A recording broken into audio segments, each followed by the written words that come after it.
ভাই মানে শুধু একজন অভিভাবক নয়, যে হাত তোমাকে প্রথমবার হাঁটতে শিখিয়েছে, যে চোখ তোমাকে প্রথমবার সুরক্ষার অনুভূতি দিয়েছে, সে তোমার ভাই। শৈশবে যখন তুমি পড়ে গিয়েছিলে, সবার আগে যে দৌড়ে এসে তোমাকে তুলেছিল, সেই তোমার ভাই।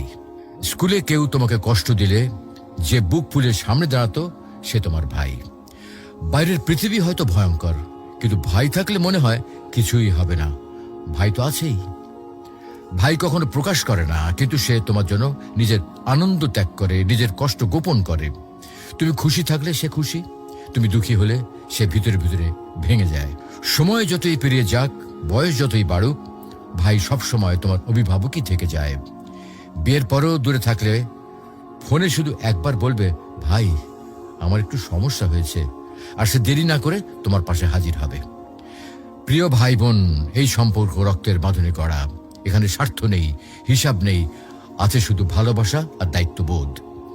যতদিন ভাই বেঁচে আছে, ততদিন তোমার জীবনে একজন নীরব অভিভাবক রয়েছে, যে সব সময় তোমার পেছনে পাহাড় হয়ে দাঁড়িয়ে রয়েছে। তাকে কদর করো, তার জন্য দোয়া করো, কারণ ভাইয়ের ভালোবাসা এটা আল্লাহ দেওয়া এক অমূল্য নিয়ামত।